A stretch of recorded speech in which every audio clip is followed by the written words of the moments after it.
मदनपुर नामक शहर में एक बहुत ही कुशल व्यापारी धनीराम रहता था। राजा को उसकी क्षमताओं के बारे में पता था, जिसके चलते राजा ने उसे राज्य का प्रशासक बना दिया था।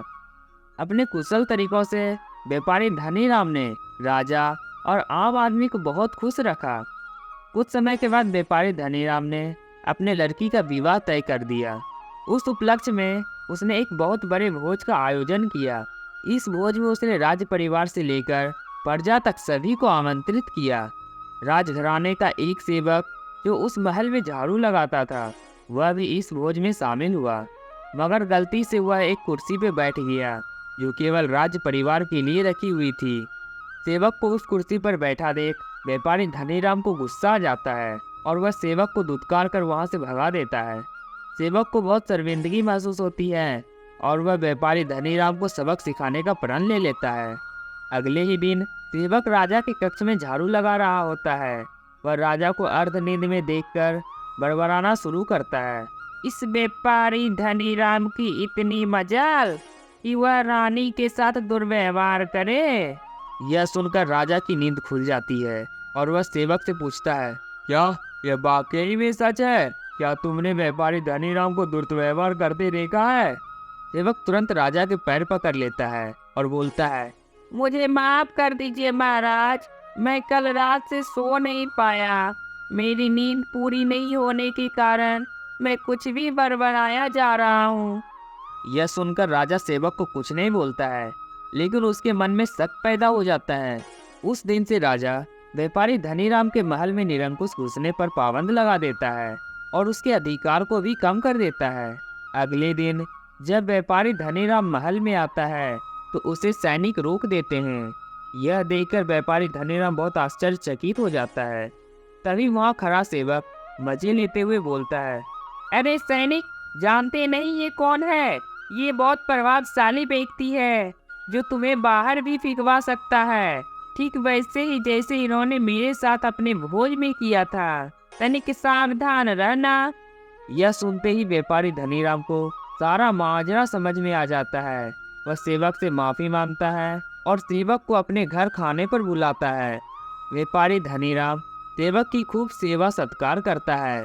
फिर वह बड़ी विनम्रता से भोज वाले दिन किए गए अपमान के लिए क्षमा मांगता है और बोलता है कि उसने जो भी किया गलत किया। सेवक बहुत खुश हो जाता है और व्यापारी धनीराम को बोलता है, आप चिंता ना करें, मैं राजा से आपका खोए हुए सम्मान को जरूर वापस दिलाऊंगा। अगले दिन जब सेवक राजा के कक्ष में झाड़ू लगाने के लिए जाता है और फिर से वह बड़बड़ाने लगता है, हे भगवान, हमारा राजा तो इतना मूर्ख है कि वह गुसल खाने में खीरा खाता है। यह सुनकर राजा बहुत क्रोधित हो जाता है और बोलता है, मूर्ख, तुम्हारी ये हिम्मत! तुम अगर मेरे कक्ष का सेवक ना होते तो मैं तुम्हें नौकरी से निकाल देता। सेवक फिर से राजा के चरणों में गिर जाता है और दोबारा कभी ना बड़बड़ाने की कसम खाता है। राजा भी सोचता है, जब ये मेरे बारे में इतना गलत बोल सकता है तो ये व्यापारी धनीराम के बारे में भी जरूर गलत बोला होगा। राजा सोचता है कि उसने बेकार में व्यापारी धनीराम को दंडित किया। अगले दिन राजा व्यापारी धनीराम को महल में उसकी खोई हुई प्रतिष्ठा वापस दिला देता है। टू बी कार्टून चैनल को सब्सक्राइब करने के लिए हृदय की गहराइयों से प्रेम पूर्वक धन्यवाद। बहुत सालों पहले की बात है। मदनपुर नामक गांव में दो पक्के दोस्त रहा करते थे, धनीराम और मनीराम। एक दिन धनीराम के मन में ख्याल आया कि क्यों ना एक दूसरे शहर जाकर कुछ पैसे कमाया जाए। इतना सोचते सोचते धनीराम के मन में आया कि क्यों ना मनीराम को भी साथ लेकर जाया जाए, जिससे दोनों खूब सारा पैसा कमाएंगे और फिर लौटते समय वो मनीराम से उसका पैसा किसी तरह हड़प लेगा। अपनी चाल को पूरा करने के लिए उसने मनीराम को दूसरे शहर जाने के लिए मना लिया। धनीराम और मनीराम दोनों अपने नगर से खूब सारा सामान लेकर दूसरे शहर पहुंच गए। कुछ महीने तक वहीं रहकर धनीराम और मनीराम ने सामान को काफ़ी अच्छी कीमत में बेचा। जब दोनों ने अच्छी खासी रकम इकट्ठा कर ली तो दोनों ने एक दिन अपने नगर लौटने लगे। धनीराम अपने दोस्त मनीराम को जंगल के रास्ते से लेकर आया। रास्ते में चलते चलते धनीराम ने मनीराम से कहा, मित्र देखो, अगर हम अपने नगर इतना सारा धन लेकर जाते हैं तो समस्या हो सकती है। चोर इसे चुरा सकते हैं, लोग हमसे जलन का भाव रखने लगेंगे और कुछ लोग उधार भी मांगने लगेंगे। ऐसे में बेहतर होगा कि हम आधा धन इसी जंगल में छुपा देते हैं। मनीराम ने धनीराम की बात पर यकीन करके धन को उसी जंगल में छिपाने के लिए हाँ कर देता है। धनीराम ने गड्ढा खोदकर धन को जंगल में एक पीर के पास छिपा दिया। फिर कुछ दिनों बाद बिना अपने दोस्त को बताए धनीराम मौका देखकर अकेले सारा धन उस जंगल से लेकर आ गया। समय बीतता गया। एक दिन मनीराम को पैसे की जरूरत पड़ गई तो मनीराम ने सीधे अपने मित्र धनीराम के पास गया और कहने लगा, मित्र, मुझे पैसे की जरूरत है, जंगल से पैसे निकाल कर ले आते हैं।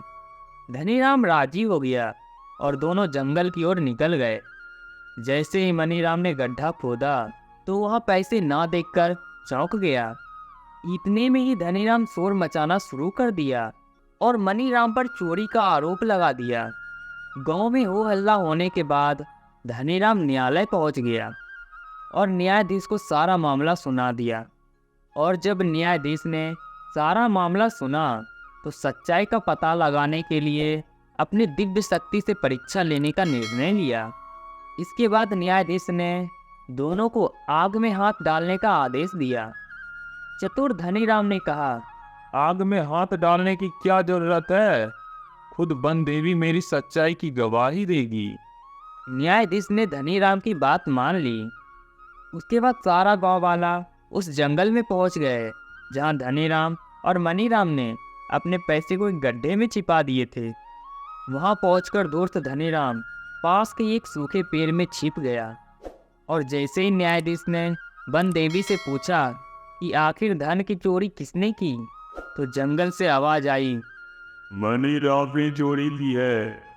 इतना सुनते ही मनीराम ने जिस पेड़ की तरफ से आवाज आई उसी पेड़ में आग लगा दी। आग लगते ही पेड़ से चिल्लाते हुए धनीराम बाहर निकला और झुलसी हालत में सारा सच्चाई बता दिया। सच्चाई का पता चलते ही न्यायाधीश ने धनीराम को फांसी की सजा दे दी और मनीराम को उसके सारे पैसे वापस दिला दिए। टू बी कार्टून चैनल को सब्सक्राइब करने के लिए हृदय की गहराइयों से प्रेम पूर्वक धन्यवाद। बहुत समय पहले की बात है। एक गरीब भिखारी था चंदू। वो रेलवे स्टेशन पर भीख मांगकर अपना गुजारा करता था। एक दिन जब वह रेलवे स्टेशन पर भीख मांग रहा था उसने देखा एक व्यक्ति सूट पहना बैठा है। उसने सोचा कि वह व्यक्ति जरूर अमीर होगा। उसने सोचा कि अगर उस व्यक्ति से भीख मांगी जाए तो वह जरूर कुछ अच्छा ही देगा। इसलिए वह उस सेठ के पास चला गया। भगवान के नाम पर कुछ दे दो सेठ, आपके बच्चे को दुआ लगेगी। सेठ धनीराम ने कहा, तुम हमेशा मांगते ही हो, कभी किसी को कुछ दिया भी है या नहीं? साहब, मैं क्या दे सकता हूँ किसी को, मैं ठहरा भिखारी। अगर तुम किसी को कुछ दे नहीं सकते तो किसी से मांगने का भी तुम्हें कोई हक नहीं है। मैं एक व्यापारी हूँ, लेन देन में विश्वास रखता हूँ। अगर तुम भी कुछ दे सकते हो तो मैं तुम्हें भी कुछ दे सकता हूँ। बोलो, मंजूर है? सेठ ने इतना कहा ही था कि उसकी ट्रेन चल पड़ी। इधर प्लेटफॉर्म पर भिखारी चंदू सोचता रह गया। उसको सेठ की बात लग गई। वह सोचने लगा, सेठ सही कह रहा है, मुझे भीख में पैसे कम मिलते हैं क्योंकि उसके बदले मेरे पास देने के लिए कुछ नहीं है। लेकिन कब तक मैं लोगों से भीख मांगता रहूंगा? उसने फैसला किया कि जो भी व्यक्ति मुझे भीख देगा उसके बदले मैं भी उसको कुछ न कुछ जरूर दूंगा। लेकिन वह फिर सोचने लगा, क्या दे सकता हूँ क्योंकि मैं तो ठहरा भिखारी। सोचते सोचते उसकी नज़र स्टेशन पर लगे फूल के पौधे पर पड़ी। उसने सोचा, क्यों ना मैं भीख के बदले इन फूलों को दे दिया करूँगा। इतना सोचकर उसने कुछ फूल को पौधे से तोड़ लिया। अब वह स्टेशन पर भीख मांगने लगा। जब कोई भी व्यक्ति उसे भीख में पैसे देता, उसके बदले चंदू उस व्यक्ति को एक फूल दे देता। इससे भीख देने वाला भी खुश हो जाता और लोगों को इसका यह आइडिया अब पसंद आने लगा। कुछ दिनों में उसे एहसास हुआ कि उसे लोग ज़्यादा भीख देने लगे। जब तक उसके पास फूल रहते तब तक उसे अच्छी भीख मिलती, लेकिन जब फूल खत्म हो जाते तो उसे कोई भीख नहीं देता। एक दिन जब चंदू स्टेशन पर भीख मांग रहा था तो उसे वही सेठ दिखा जिसकी प्रेरणा से उसने फूल देना प्रारंभ किया था। वह तुरंत उस सेठ के पास गया और बोला, साहब, आज मेरे पास आपको देने के लिए कुछ है। आप मुझे भीख दीजिए, बदले में मैं आपको कुछ फूल दूंगा। धनीराम ने उसे कुछ भीख के रूप में पैसे दिए। बदले में चंदू ने उसे फूल दिया। धनीराम को यह बात पसंद आई और बोला, क्या बात है, तुम भिखारी से व्यापारी बन गए हो। इतना कहकर धनीराम वहां से चले गए। लेकिन धनीराम की कही हुई बात चंदू के दिल में उतर आई। अब वह बहुत खुश हुआ। वह समझ गया कि उसके हाथ सफलता की चाबी लग गई है, जिससे वह खुद का जीवन बदल सकता है। चंदू जोर से बोला, मैं भिखारी नहीं हूँ, मैं व्यापारी हूँ। उस दिन से चंदू भिखारी किसी भी स्टेशन पर नहीं दिखाई दिया। समय ऐसे ही बीतता गया। 2 साल बाद उसी स्टेशन पर 2 व्यक्ति सूट वूट पहने आए। दोनों ने एक दूसरे को देखा और उनमें से एक ने आगे जाकर दूसरे व्यक्ति को प्रणाम किया। क्या आपने मुझे पहचाना? नहीं, शायद हम पहली बार मिल रहे हैं। इस पर चंदू बोला, हम पहली बार नहीं बल्कि तीसरी बार मिल रहे हैं। याद आया? माफ करना साहब, पर हम पहले 2 बार कब मिले हैं? हम पहले भी स्टेशन पर 2 बार मिल चुके हैं। मैं वही भिखारी हूँ जिसको आपने पहली मुलाकात में बताया था कि मुझे जीवन में क्या करना चाहिए, और दूसरी बार तब मिले जब आपने बताया कि मैं भिखारी नहीं व्यापारी हूँ। आपकी बातें मुझे समझ आ गई और नतीजा यह हुआ कि आज मैं इस शहर का फूल का बहुत बड़ा व्यापारी बन गया हूँ। मैं प्रकृति का नियम बताया था, जिसके अनुसार हमें तभी कुछ मिलता है जब हम बदले में कुछ दे सके। दोस्तों, यह प्रकृति का नियम है। कुछ पाने के लिए हमें कुछ देना जरूर पड़ेगा। खाना चाहिए तो बीज बोने पड़ेंगे, नौकरी चाहिए तो पढ़ाई अच्छी करनी पड़ेगी, सफलता पाना है तो संघर्ष करना पड़ेगा। यही संसार का नियम है। दोस्तों, कमेंट करके बताएं कि आपने कुछ पाने के लिए क्या क्या किया है। हमें इंतज़ार रहेगा आपका कमेंट का। और अगर आपको हमारी वीडियो पसंद आई तो वीडियो को लाइक करके चैनल को ज़रूर सब्सक्राइब कीजिएगा और बेल आइकन दबाकर वीडियो को ज़्यादा से ज़्यादा शेयर कीजिएगा। टू बी कार्टून चैनल को सब्सक्राइब करने के लिए हृदय की गहराइयों से प्रेम पूर्वक धन्यवाद।